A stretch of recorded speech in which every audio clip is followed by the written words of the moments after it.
Okay. So good morning, everyone. This is me, Dr. Sameh, and this is EA300B Children's Literature B or 2. If you have come that far, I understand that you um, perhaps did or are doing EA300A, which is obviously children's literature too. I mean, also, up to. So you have some knowledge about children's literature, what it is all about, the different dynamics, what makes perhaps children's literature different from non-children's literature. So it's children's literature that we're doing with a continuation of the efforts that you guys started in EA300A. Um, Perhaps more interesting. Perhaps there is more theory and as well as application, I'm sure. So by now, when I say children's literature or children's books, what comes to your mind? What are the associations that the phrase children's literature invoke or trigger at the back of your minds? Any idea?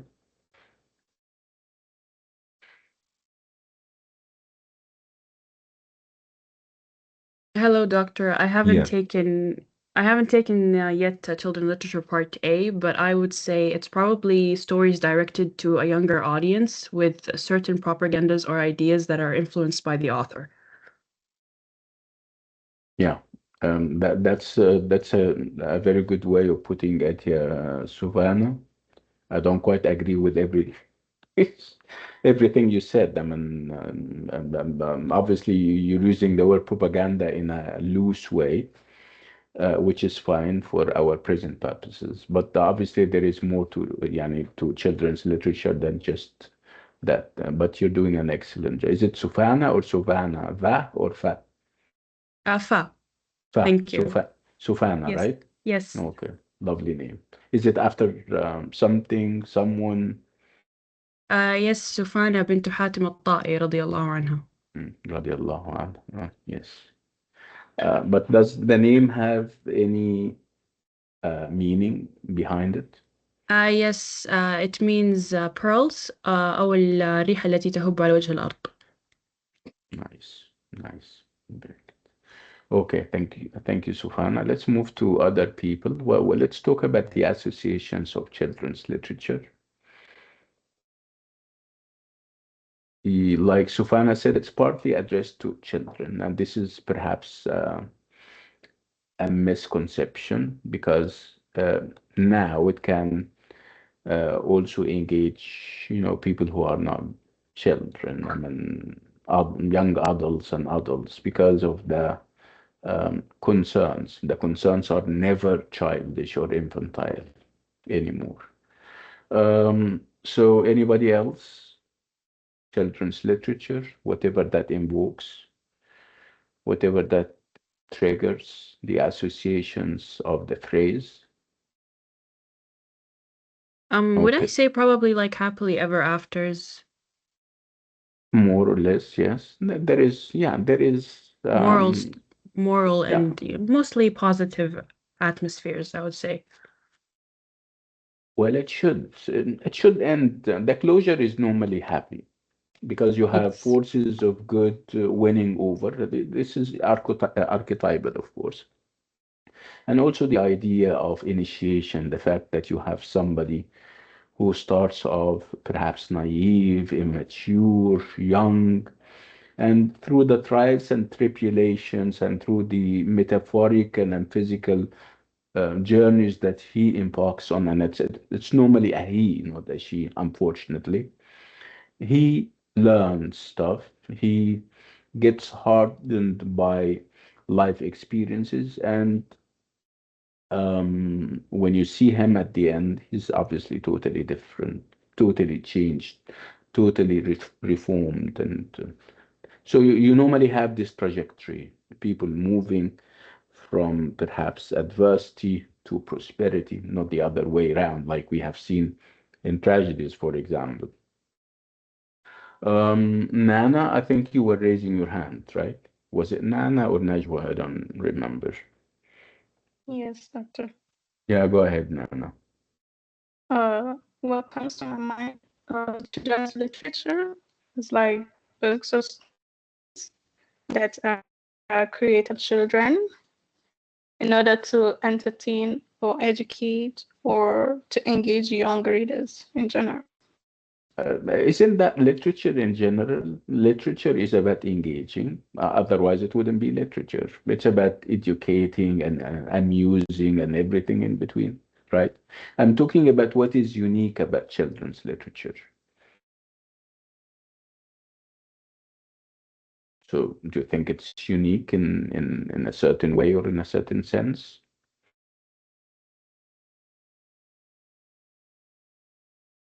Yeah, perhaps because the majority of population is or are children.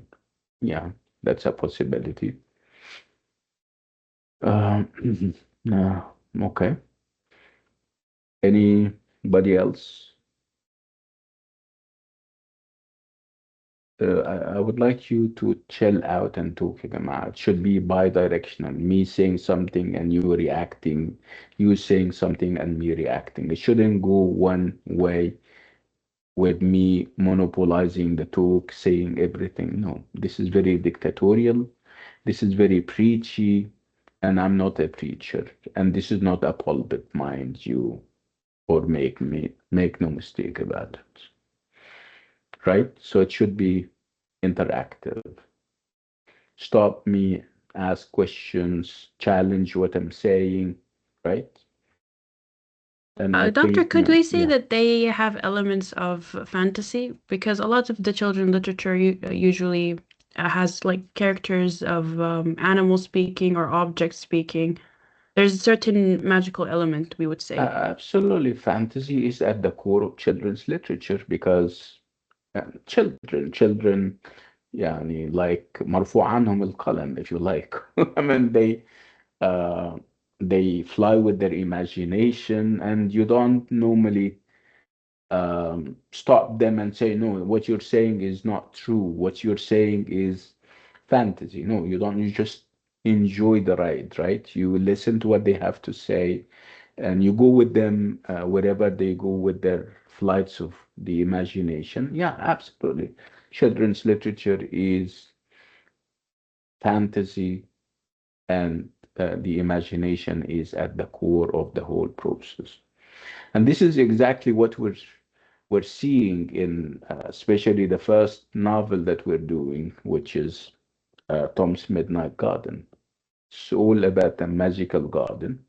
And having a magical garden is also one of the staples of children's literature or children's literature novels, more especially so.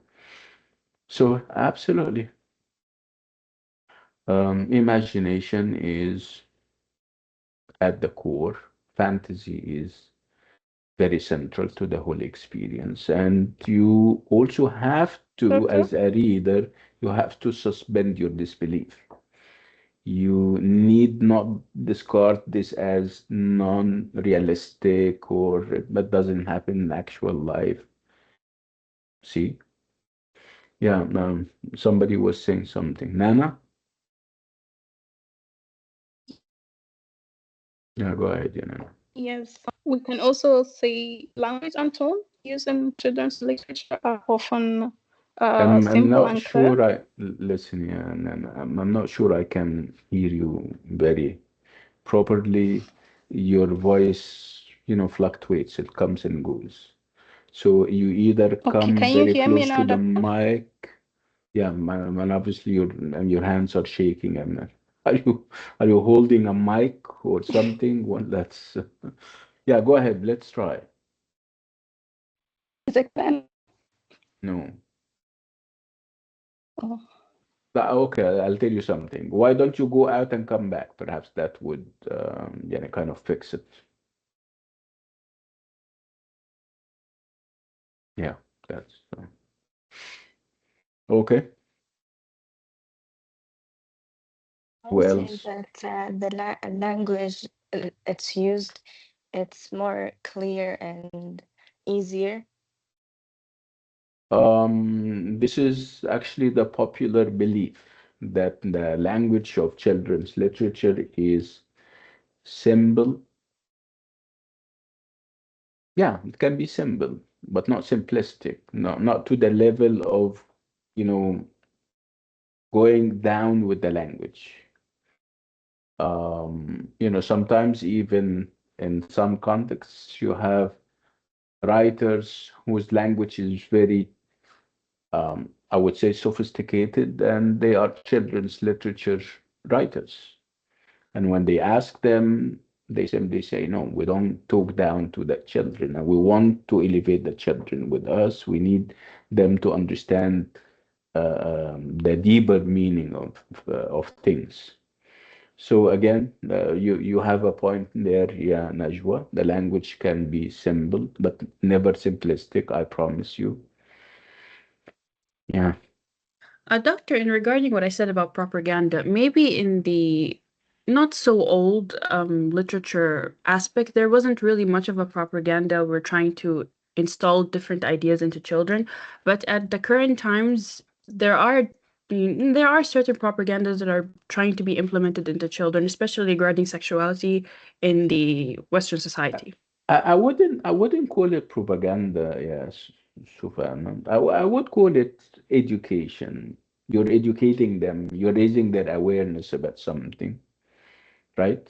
Would we say Because that considering that the amount of information they're receiving as children is not considered appropriate for children? I mean, it depends on the context. What context are you talking about? Are you talking about the Arab world or are you talking about the West? Because In the West, in the whatever, yeah, Western whatever, society. whatever we may consider inappropriate can be considered appropriate and very fitting in other contexts. But there's And still a universal truth that we must follow. The children cannot understand certain subjects, like especially yeah, for yeah, this is LGBT what and we all this think. kind of community. This is what we think. I mean, with the revolutions that we're seeing in AI and in internet, you can Mm. never know for sure whether our children know or not. It's not that they don't They know, it's just that maybe it isn't appropriate for them at this age to discover these again, kind of who and topics. my question is who decides on this idea of appropriateness? This is the real question. See? But this is a very philosophical Because approach. yeah, yes, absolutely. I mean, truth itself became stopped to be absolute. Mm. I remember I come from a time when truth was absolute. We all agree on what truth is and what is non-truth. Now it's very fluid, like you see, Sufan. Mm. Your truth is different from mine. My truth is different from my 14-year-old child back home who is, all the time in front of her what iPad and having her own world. And whenever you ask, I mean, she doesn't even bother to look at us. And obviously, she's or he for that matter. I don't want to kind of name names. We live in a very fluid world where the old principles do not hold or are ceasing to hold anymore. فربنا يستر علينا يا سبحان. Of course, Uh, doctor, but I feel like there sometimes it's been corrupted, like the ideas that they're putting, it's been corrupting the children. I don't feel like it's the absolute or there's a truth behind it. um, I don't know. Again, I am saying that now more than ever before, it becomes very difficult to set absolute standards for things. and you set a standard, and the next thing you know is that somebody is challenging this standard, and you have nothing but perhaps, um, you need to kind of respect uh, and appreciate what people are saying. I mean, otherwise, you wouldn't call for democracy and freedom of expression, and then the next thing you know is that you're taxing people for that. So because it's a fluid world, whatever standards we may have had, sometimes may not hold, especially with the younger generations. They have their own views and visions, and you normally have this generational gap, my generation and your generation, and then your generation that is even younger. These are all very interesting ideas, and I'm sure we will have time to talk more about them, inshallah. So very interesting, mashallah. You guys have very big minds, and you have your thinking, and you have independent, you know, thought processes. And this is exactly what we want you to leave this place and this school with the idea of not taking ideas for granted, the idea of, you know, not being very conformist in terms of accepting whatever other people say, challenging ideas, and not subscribing to everything that the establishment gives, good or bad. So this is very interesting, and the course will help us to do this more. I mean, the idea that you have texts that are open for discussion and debate, that are up for grabs in terms of interpretation and meaning. So let me now share the course calendar and see how we're going to handle the material that we have. We have a little change this time around. Normally we start with picture books and then make the transition to novels. This time around, we're starting with a novel, Tom's Midnight Garden, and we have a slight change. I mean, we used to have something called The Other Side of Truth, but we don't have it anymore. We have a different novel. But let me share the calendar with you and see how we will handle that together, inshallah.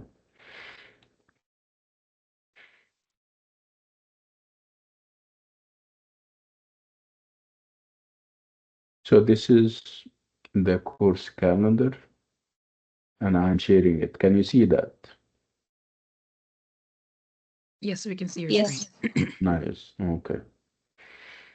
So we're meeting over the space of 13 to 14 weeks, and over those 14 weeks, we will be having a number of um, works, and as primary sources, and of course we will have secondary sources, analyzing them, breaking them to their basic components and everything in between. So let me just focus on the texts that we have, the primary sources, the primary material. We have Tom's Midnight Garden. This is the first novel that I'm telling you about by Philippa Pierce. So this is Tom's Midnight Garden. And then we have The Tale of Peter Rabbit. And this is a picture book. So Tom's Midnight Garden is a novel, while The Tale of Peter Rabbit is a picture book. We'll know the difference in due time, the difference between picture books and novels. And then we move on to Voices in the Park. This is another picture book. And then when we're done with Voices in the Park, we'll do Roll of Thunder. And this is the new thing. The Roll of Thunder is new. And also the fact that we're starting with a novel, not a picture book, is also new. So you have seen the four things that we're doing together. Do any of them ring any bells at the back of your minds? Have you perhaps done any of them, or perhaps some of us are teachers already. If you did them as students or as teachers. So Tom's Midnight Garden, The Tale of Peter Rabbit. Let me come here. So, so The Tale of Peter Rabbit, Voices in the Park, The Roll of Thunder. What else? Tom's Midnight Garden. Have you done any of those works at any point in your career? I grew up reading The Tales of Peter Rabbit, along Okay, with the Bramley Hedges in the classic collection. nice. That's interesting. Okay. Who else? They are all filmed and adapted to the to movies. So if you haven't read them, or you haven't somebody haven't read them for you, perhaps you could have seen them turned into a movie. Again, Tom's Midnight Garden, Voices in the Park. Have you, by any chance, even heard the names, the titles? Okay. I'm not collecting impressions. I'm just being innocent with you. I'm just chit-chatting. You don't have to worry if you don't give me the answer that you think I want. I don't want any answers. I just remember what we said. Our approach is going to be bi-directional. I mean, you say something and I react. I say something and you react, right? This is actually the deal, the whole deal. Okay, so let's start perhaps with Tom. I'm sorry, with what you guys already know. Let's tap into what you already know. And Sufana, for example, knows a bit about the tale of Peter Rabbit. So, in terms of genre, the tale of Peter Rabbit is, of course, children's literature, and to be more specific, it is um, a picture book. So the big umbrella would be children's literature, and under it you would have novels, you would have poetry, of course, and short stories, and you would also have picture books. Perhaps you haven't done picture books yet, but you don't know what kind of genre it is, what kind of patterns that normally get repeated in this kind of genre. So perhaps let's talk about the Tale of Peter Rabbit in terms of plot. Perhaps Sufana can help us here. Sufana, how much do you remember about the Tale of Peter Rabbit in terms of plot? What happened, where, and when? I remember there was Mm, Peter, along with his mother and siblings, Flopsy, Mopsy, and Cottontail. Um, I recall that they're not supposed to go to the garden because the mother warns them that their dad turned into a pie there. And Peter is a mischievous one and he wants to go into the garden to eat more vegetables. And that's where he encounters the farmer, I believe. mm. And then the tale takes off from that perspective. That's interesting. Yeah. This is obviously the surface meaning then, but of course, when we engage with it, we'll talk about those all those philosophical underpinnings. We're going to talk about the um, whatever the writer is trying to project. I keep saying that no book is innocent, and every writer has an agenda. It doesn't, I mean, the word agenda doesn't have to be, uh, doesn't have to necessarily be bad, but they have something to share with us to get across to our messages.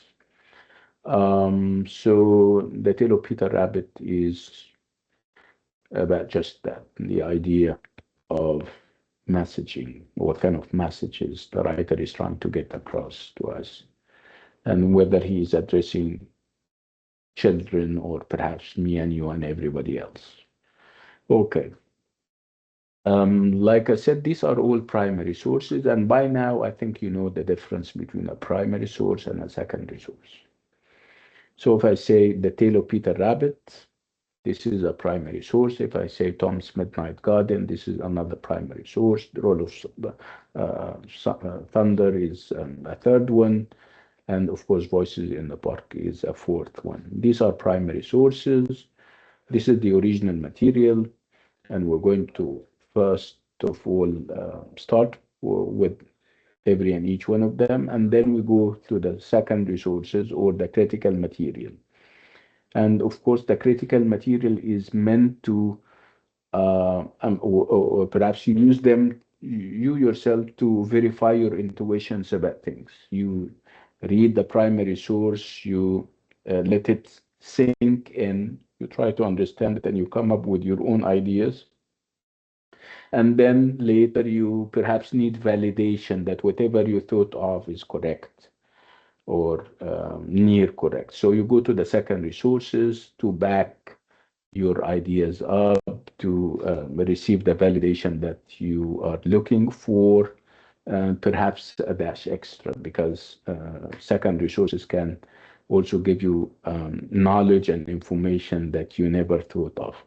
So out of this combination, your own original ideas and the ideas of the secondary sources, you can have a very nice and decent uh, collection of ideas.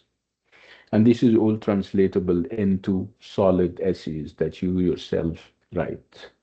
Um, so this is what we're doing actually. So there is more to the course than just the textbooks or just the primary sources. Along with the primary sources, you need support from secondary sources. Um Again, let me go back to the course calendar and perhaps share with you the secondary sources that we have, the articles and essays, academic essays that other people wrote about Voices in the Park, about Roll of Thunder, about The Tale of Peter Rabbit and Tom's Midnight Garden. Let's go there. Mhm. So as you can see, starting from week 2, along with the primary source, which is Tom's Midnight Garden, we will have a number of secondary sources and secondary reading that you yourself have to do, and then we perhaps can discuss them. So this category is called The Importance of the Real and the Power of the Fantastic. And in order to consolidate our ideas about the fantastic and its role, and we'll have a number of secondary sources. We have Heather Montgomery's introduction. We have Roni Natov's Tom's Midnight Garden. This is a title, by the way. Maria Nikolojiva Midnight Gardens, Magic Wells, and Rustin Loneliness, Dreaming, and Discovery, Tom's Midnight Garden. So these are the primary sources, the secondary sources rather, that we're starting the course with. Again, they all address and talk about concerns in Tom's Midnight Garden. Um, so what do we know? Tom's Midnight Garden. So let's talk about Tom's Midnight Garden. Have you heard of the novel? This is, by the way, a novel. Let's first of all establish what a novel is, and then after that we talk about this specific novel that we have. Uh, okay. So what's a novel? What are perhaps the features of a novel? So you could recognize novels how? When you see what, you said this is a novel, and this is a short story, and this is a play. What is so unique about novels? The length of it. The fact that it is long? Yeah, this is what you're saying, Anagua? Yes. Okay, yeah, that's true. The idea of length, that novels are very long. They can be hundreds of pages long. Okay. But epics, epics can also be novels, right? You know what epics are? When you have a very long poem talking about wars and heroes. Okay. So saying that novels are long is true, is correct. But there are other genres that share this characteristic, like the epic poems that are so long too. Yeah, what else? What distinguishes novels from non-novels?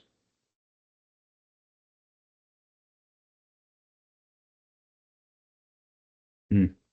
They are fictional Yeah, novels are fictional, yes. and they have a plot.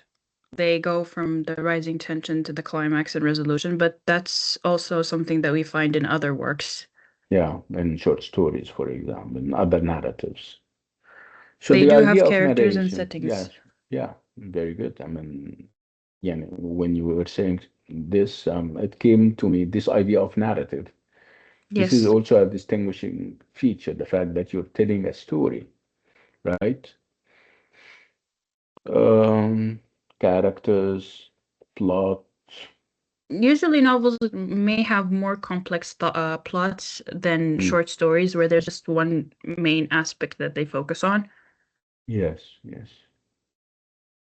Yeah, of course, And yes, and you characters. said Yeah, epic poems. Epic poems, they use they use the literary aspect where there's a rhyme rhythm maybe. yeah, they are rhymed. Yeah, and this is Yes. what I was trying to say. I was addressing this idea of length. Nagua said that novels are very long, and I was telling her that Yes, epics yes. are long too. But Yes. again, the difference would be with the fact that it's a poem. Epics are poems, and they are rhymed, of course. Okay, so this idea of narrative is very important. The fact that you're narrating, you're telling a story, which means that you have a narrator, right? Can be first person, it can be third person, right? Um, so these are all distinguishing features. So when I say that Tom's Midnight Garden is a novel, I would expect all of that. I would expect a very long narrative. I would expect characters behaving and perhaps misbehaving. I would expect a plot, a story to tell, right? I would expect a point of view and perspective, a narrator, whether omniscient, all-seeing, all-knowing, or perhaps limited omniscient, giving us a glimpse to judge characters. We have characters, and of course, when we talk about characters, you know that they are either dynamic or static, they have capacity for change or they don't. And then the idea of closure, whether we have a closure, things ending and getting resolved, or we have an open-ended uh, um, ending. So those are things that we're going to take to Tom's Midnight Garden. It's a novel, which means that all what we have said apply to it. With variations, of course, and then we have so many novels and they differ in terms of intensity, in terms of what kind of characters the writer is presenting, what kind of conclusions he wants us to take away when we finish the novel. So Tom's Midnight Garden is what we're starting with. So when I say Tom's Midnight Garden, does it ring any bells? For me, no, it doesn't. Which is fine, absolutely fine. Um, okay. So by the way, it was filmed, it was made a movie, and I think we have different versions of it. Okay. So Tom's Midnight Garden is what we're starting with. So let's reflect on the title for a minute. Tom's Midnight Garden. So obviously we have a character by the name of Tom. Okay, you can almost tell that the title itself is a story in and of itself. Tom's. I would like you to write it down. Let me write it in the chat and let's think about it. So Tom's Midnight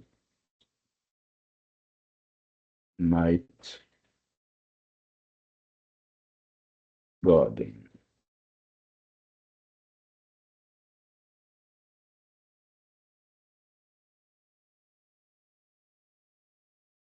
Can you see this title? Yes. Yeah, I'll give you a minute and I would like you to give it some thought. And I'm telling you that this sums up the whole idea, the whole novel idea. And you can apply all the characteristics and features of the novel to the title. Yalla, give it some thought. I'll give you a minute or two and come back to me with ideas. Yalla, go ahead. If I may, I have a certain idea. Can we give everybody the Okay. opportunity to reflect for a minute and then we Yes, come sure. back and talk all about it, inshallah.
Okay,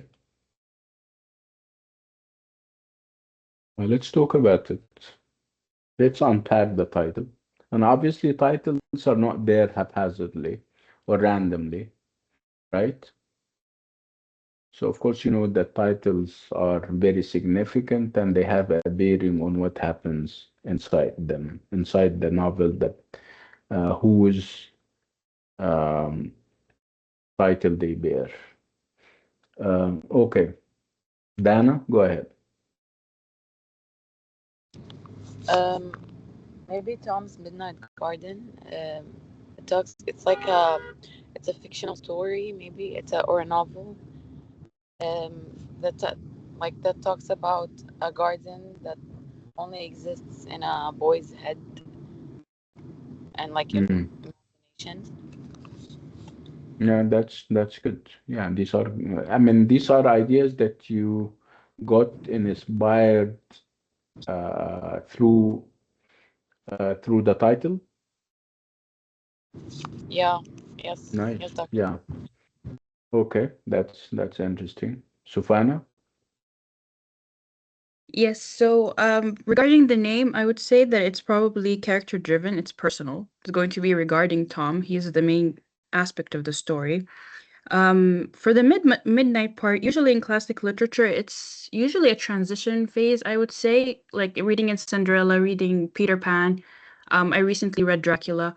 Midnight usually symbolizes like a time, a space of mystery where there's something magical about to happen. So that could reflect that this is a place where only he could see, or a place where it's personal for him. And the garden, like the secret garden, for example, it represents a place of growth, of maybe it's a personal aspect to it. Yeah, that's Could it interesting. also could it And also represent the Garden of Eden? in a sense, it can be. Everyone can have his own Garden of Eden, right? Yes. Or perhaps aspiring to have one, an Yes. everlasting green world where nothing is wrong, obviously. So it could symbolize a transition, like from childhood, considering this is a child story, like it's from childhood to adulthood, or his Mm. aspect in growing. Yeah, I mean, it has a growth aspect to it. And Mm. yeah, and it's not physical growth that we're witnessing or seeing. It's going to be perhaps epistemological growth. It's going to be philosophical growth. Yeah, these are very interesting insights that you are giving us here, Sufana. Thank you for them. So this is a novel, and I'm saying that the title can tell you a great deal about what kind of novel it is, with Tom being perhaps the pivotal or the central character, where we have the two arms of the setting. You have midnight, which is time, and you have garden, which is another aspect of the setting, which is place, right? So, obviously, you don't need any other things. The title can tell you that you have a novel.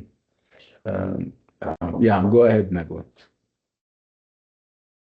Go ahead. When I think of midnight, I feel like it has something to do with dreams, because he's a child. So I think maybe it's a dream garden, like in his dreams, he's Yeah, dreaming of this garden. it's this space of fantasy and the fantastic. Yeah, magical things happen only at night. Dreams, the stuff of our life only happen at night, unless you guys dream during the day. And with the dream-like uh, quality that we normally have at night, it's about achieving whatever you cannot otherwise unable to achieve in daylight. Ambitions can be fulfilled in dreams. Money can be made. Love can be fulfilled. Expectations can be met, right? Okay, Iman. The title makes me think of a secret garden that only appears at midnight. Mhm. It's something magical. Yeah. Okay. So I don't stop at the thing. I go beyond the thing and think of whatever is behind it, the philosophy behind something, the philosophical underpinnings behind something. So when I talk about a garden, we have so many gardens, obviously, in life, right? But why this specific garden? Perhaps because it's magical, and then you talk about the associations of magic, what magic can do. So obviously, it transforms and transports you to, arenas and places and terrains that you never thought you would go to, perhaps. It can open up Pandora's box of possibilities, things that you don't think you will be able to fulfill or achieve in real daylight life, right? So it's a myriad of possibilities that we're open to. So and of course, Tom happens to be the name of a man or a boy with uh, what this conjures up in terms of masculinity, in terms of perhaps male bias, being and living in a male-dominated world, right? Um, so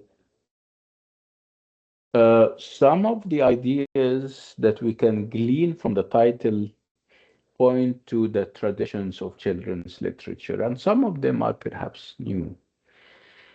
So when we talk about Tom, and it's Tom, not Hattie, because we have a character, a female character in the novel that is called Hattie. And Hattie is as important as Tom. So why not Hattie's Midnight Garden? This is a question that we will have to ask at one point in that. So having Tom, the male, as part of the title, as the titular hero, can tell us a great deal about the trajectory that children's literature has always taken, the idea that you have a male, a boy, in the center of occupying center stage, if you like. So this is no new. This is part of the whole thing. So the fact that you have Tom in the title can tell you a great deal about what kind of trajectory the novel is taking. Male in a male-dominated genre, right? So it's Tom's Midnight Garden, not Hattie's Midnight Garden. So this is traditional, right? And then you also have garden, and we'll get to know that this is a magical garden, which also points to the tradition of magical gardens that we have seen perhaps in the Secret Garden, which came a little earlier, right? Which can pose as inspiration for Tom's Midnight Garden, right? And then, of course, when you talk about gardens and they are magical, you cannot evade the fact that this all happens at night when there are nice stars and people looking at them and checking their possibilities and what perhaps lie behind them, and the phantoms and the shapes that they give. Normally you have this element of illusion to them. They elude you in a very nice way. They engage you and they engage your senses. I don't know whether you guys have. There was this bloody moon kind of thing yesterday, last night, where was it the moon turning into red, very red, right? This was a phenomenon that everybody was obviously waiting for. Did you see that? Did you go and check? Like Yes. you don't belong here or something. You're acting as if you haven't heard of it. Okay. So perhaps I'm the only, yani, me and somebody else I know are the only persons who know about it here. That's fine. So again, Know right about from it, but I didn't have the chance to see it. yeah, yeah, you may see it recorded now. I think that's all over the place and on TVs, right? Um, okay. So again, back to Tom's Midnight Garden, and this is how and what we're starting with, which is quite new to me at least, because you're new to the course, but it wouldn't make a difference to you, right? So again, Tom's Midnight Garden, the title can tell us about what is traditional about the novel and what is not. What is perhaps not traditional would be the ideas involved and the fact that you'll have a dating child, a child who doesn't obviously take yes for an answer. He starts off as being perhaps sad, upset, and grumpy, but he ends up as perhaps more, um, practical, more mature, accepting whatever he refused to accept at the beginning, looking at life in a linear way. I mean, he starts to come to terms with the fact that non-linearity is does not exist. It's linear. I mean, we're moving in it's a trajectory that we're pursuing. We're moving from childhood to perhaps boyhood or girlhood, and then adulthood, and of course we know what the final destination is. So to come to terms with those facts of life is coming a long way. So Tom, as you're going to see, will come a long way. He starts off, like I said, as being sad and miserable for reasons that I don't want to get into because I don't want to spoil the novel for you. But he ends up totally changed and totally reformed. And this is perhaps one of the takeaways. I mean, the idea of you don't normally, you need to be stoic about whatever you cannot change. I mean, some facts in life cannot be changed. So trying to change them would amount to hitting a wall, and obviously walls are hard to hit. And who gets injured? It's you, right? So you need to learn to accept. You need to learn to accommodate yourself. Of course, I'm not talking about principles where you should be uncompromising when it comes to principles. I'm talking about life situations. I'm talking about the turns and twists that are sometimes thrust into you. You're thrown into situations. So you need to know how to grab it with them. So these are the messages that we will see Tom, getting, and somebody who is very catalytic in having this happen would be the character of Hattie, his companion in the garden. Obviously, the one without whom the whole novel enterprise would fall miserably, I promise you. So that's why um, I keep asking the question, why Tom's Midnight Garden and not Hattie's Midnight Garden? So these ideas will come to you when you read the novel yourself, and I don't want to spoil it for you. So when we meet again next week, I would like you to at least start reading it. And by then, you would be halfway through. And if you're not able to go that far, you can also have a decent summary so that when we talk, you can always connect the dots. I don't want people to stay um, uninformed about what we're saying, because otherwise that would be mere noise or sheer noise. If you cannot connect the dots, if you cannot relate whatever I'm saying to your reading experience, this is sheer waste of time. And again, coming up with ideas and relating whatever happens in the novel to actual life happenings. And again, at one point, where I will ask you to read the secondary sources and again see why this scholar is saying this or that about an aspect in the novel or a character. Or so it's going to be a very interesting kind of read, I promise you.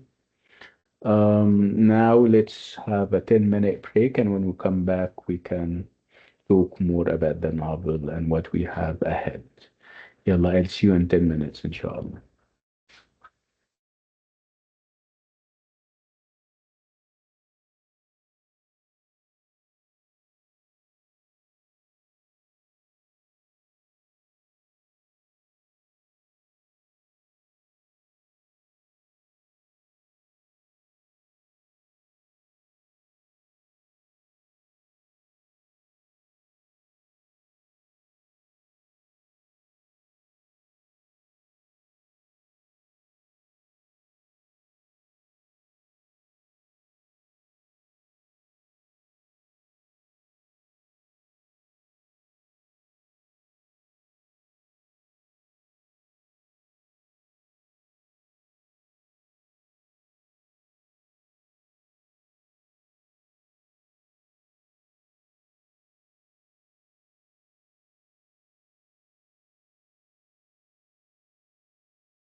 Okay, so I'm back.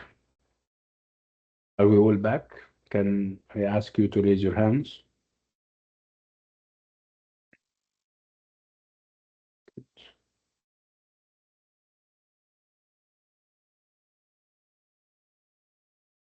And this. We need someone to create a WhatsApp group for us. Can somebody do that? Okay, drop your hands. Drop your hands. Okay, so we need a WhatsApp group for the course. For our group, it shouldn't be like a public one where you're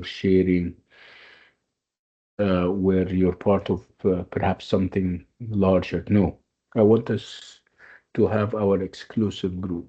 Who can do that for us?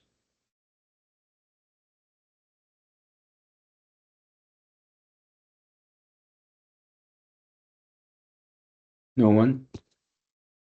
Okay. Sufana, can you create a WhatsApp group for us? Yes, sure. That's good. Right.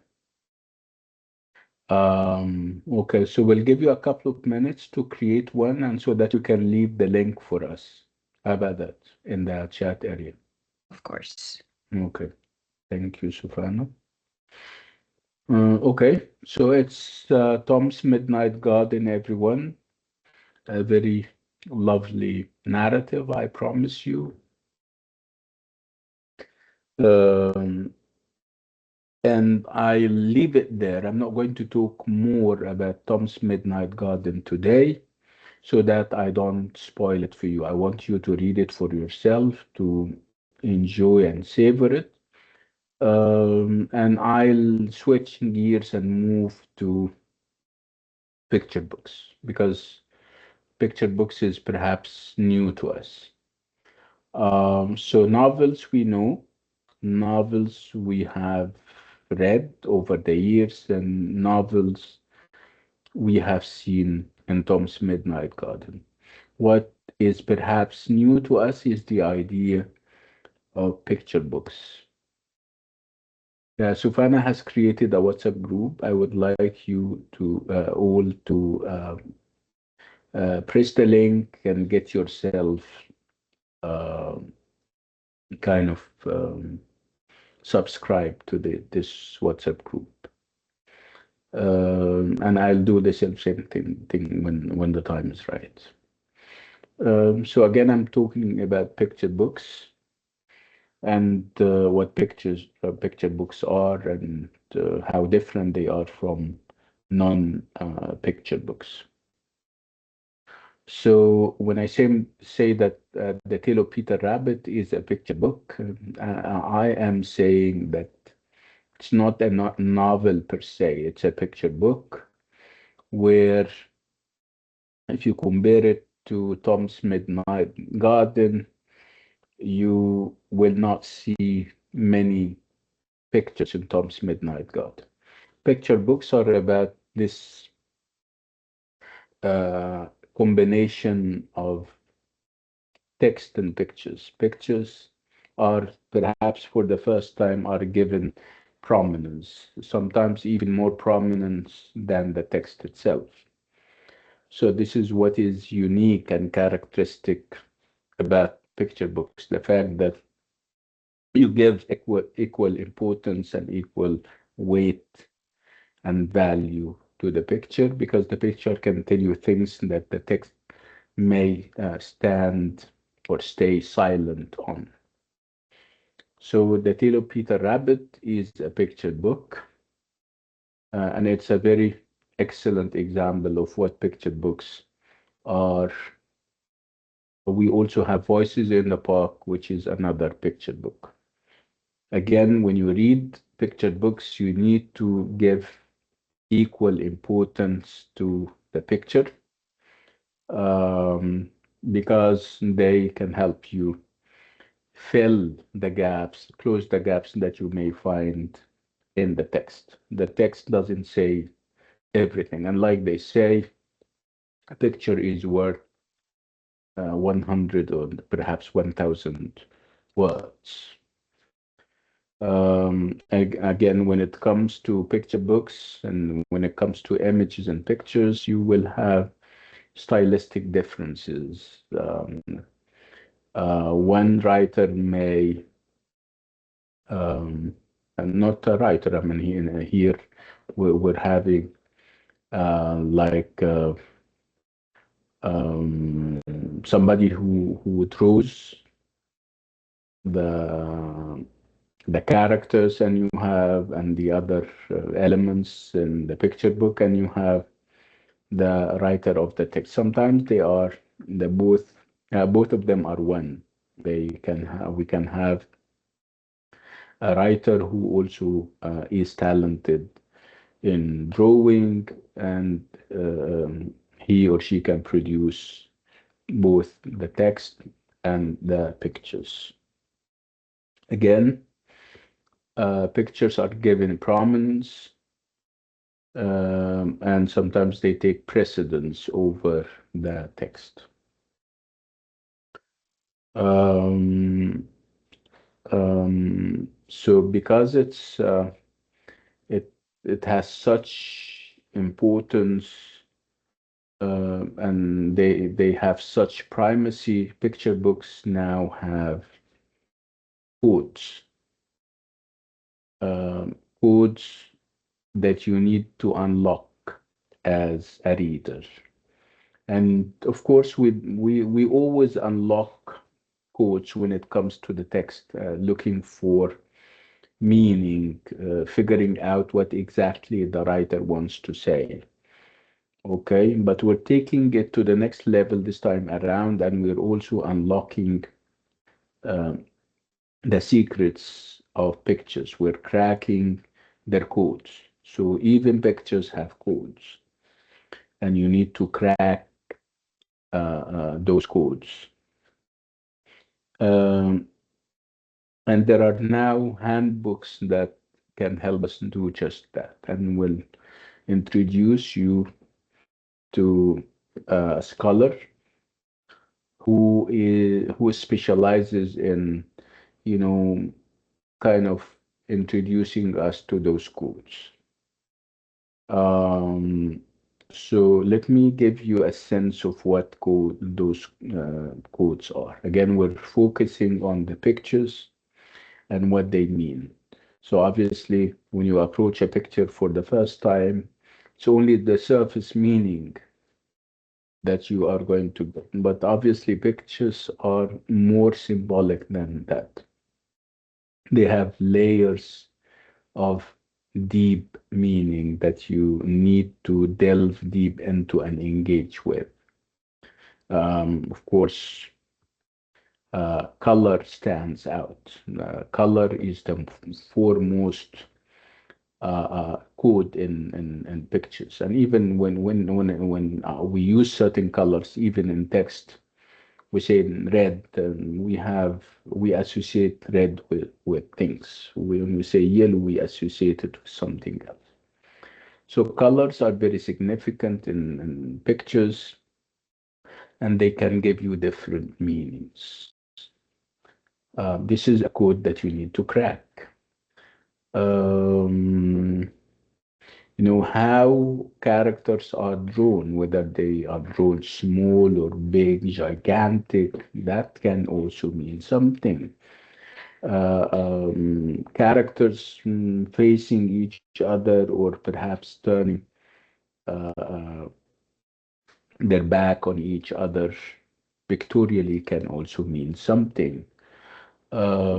Characters drawn in relationship to each other, with one character presented as very gigantic and the other is very small, they can indicate, you know, moods and feelings of either being superior or inferior, scared, cowardly. So these are all codes that you need to crack when we talk about how the character is presented in a picture. I mean, central to the frame or on the margin, within your uh, within their view. Nothing is interrupting you as a reader from seeing this character. The line of vision is almost the same or identical. This is also an indication that the writer is perhaps trying to kind of endear the character to you so that you can feel sympathetic and empathetic towards him or her. So these are all uh, codes that we need to crack, that we need to understand for a full understanding and a subsequent appreciation of what we are reading and what we're seeing. So again, the idea of focusing on the text and neglecting the picture in a picture book is no longer acceptable or um, kind of practical. Pictures again are very important, and you need to be literate about what they mean. So pictorial literacy is in order here, is very important, and you need it. Um, Another very interesting thing that we're going to talk about, especially with Tom's Midnight Garden and Voices in the Park, would be the idea of intertextuality, and more so with Voices in the Park. And intertextuality, especially with Voices in the Park, is about having the writer going out of the text and using other texts, using other pictures from other works. So it's not text per se, it's intertext, whatever happens in this space between the original text, whatever you're reading in a novel or in a book, and whatever is imported from outside. The thing that is imported can be an image of a work of art, it can be a scene from a movie, it can be a quote, a line of poetry, it can be archetypal figures like the figures of Adam and Eve. Adam and Eve are biblical, and they are part of um, biblical references. So you are referring to those biblical figures, and this is intertextuality.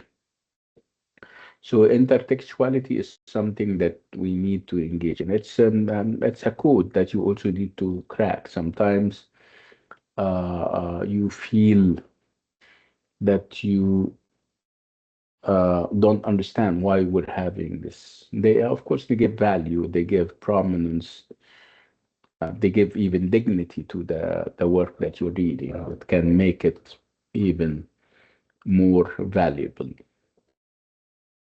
So intertextuality is very important. And also the idea of anthropomorphism, where this is something that we're not going to see in Tom's Midnight Garden, but we will see in Voices in the Park and the Tale of Peter Rabbit. It's the idea of anthropomorphism, and anthropomorphism is simply the the practice of using animals as characters. You give them human qualities, and you um, make them act like human beings. They use all the traits and characteristics of human beings. They hate, they love, they can become greedy, they can become nasty, they can think, they can empathize. So these are all traits that human beings have. And in anthropomorphic texts, you have animals doing that. And Voices in the Park, for example, you have uh, animals, of course. In The Tale of Peter Rabbit, you have rabbits and other animals, and again, they behave and act like human beings. Um, this is something that we need to look at and address and talk about. Um,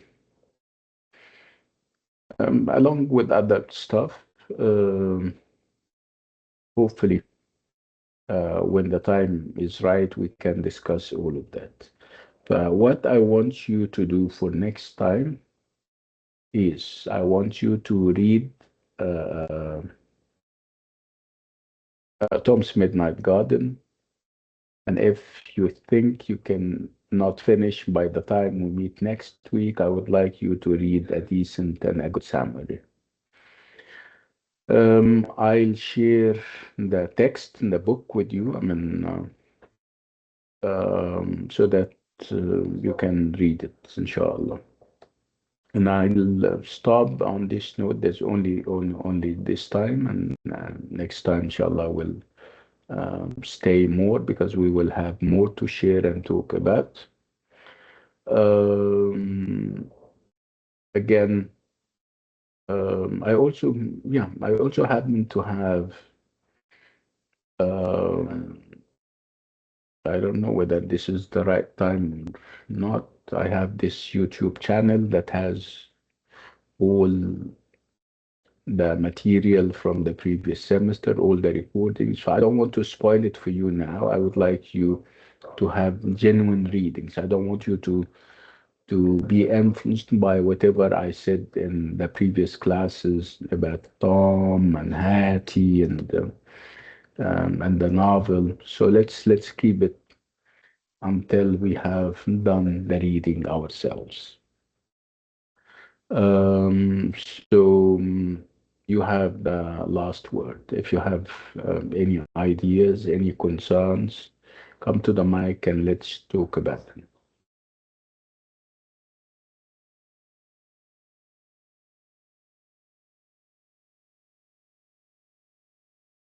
Doctor, you talked about the animals that been represented and the story as the human characteristics and stuff. Can you write down what it's called? Because I want to search for this word in specific. It's called anthropomorphism. Anthropo anthropo Anthropomorphism. Let me write it down. Thank you so much. So,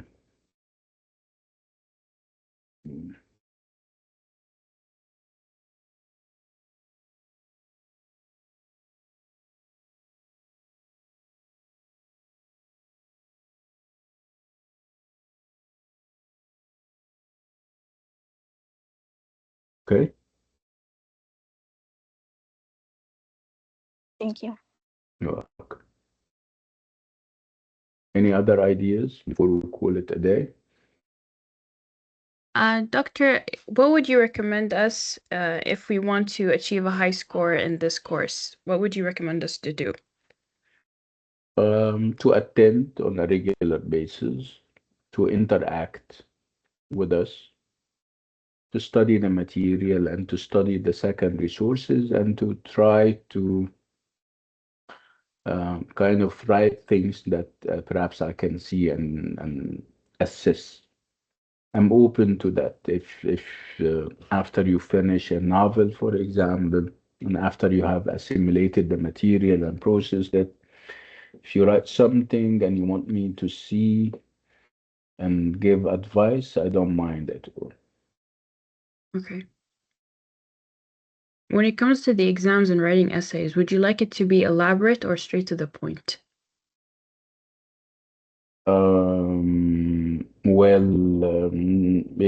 Elaboration and being straight to the point are one thing, actually. and they go under clarity. I call it clarity. Whenever we talk about what you write, you need to be clear, you need to be relevant, and you need to be comprehensive. So these are the three pillars or the three what criteria that I judge any piece of work against: clarity, comprehensiveness, and relevance. If Okay. you can keep to the three, you're doing an excellent job and you're on your way towards achieving the highest mark possible, inshallah. Inshallah. Thank you. Clarity, comprehensiveness, and what? And relevance. Relevance. Okay, thank you. Okay. Hmm. Any more questions, queries, fears that you would like me to dismiss, concerns that you would like me to address?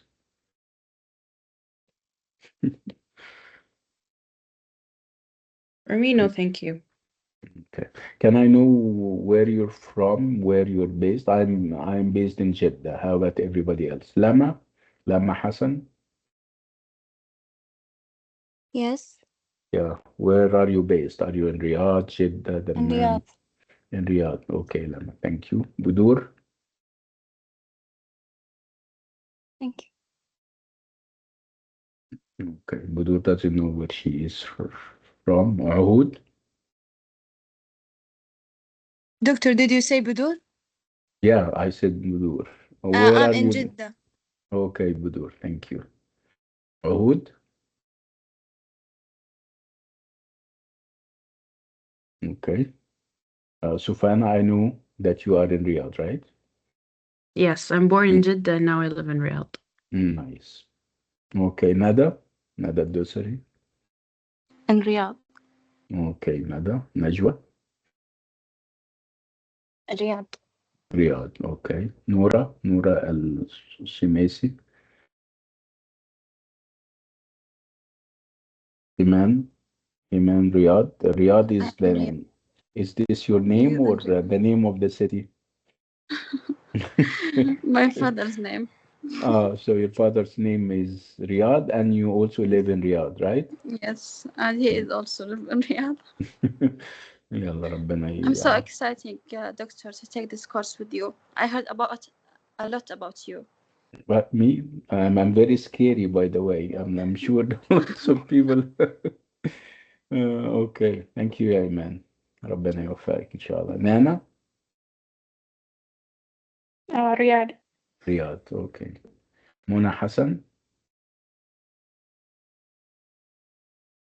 Okay. وفاء. Riyadh. رياض. Okay. عبد العزيز. Okay. دانا. Okay. Bye. طيب, on this note and with this item, we'll come to the end of this lovely morning. Thank you so much for coming, and I'll see you next week, inshallah. Assalamu alaikum, everyone. Thank you, doctor. You're Thank you. welcome. Yeah. Bye bye. Thank you.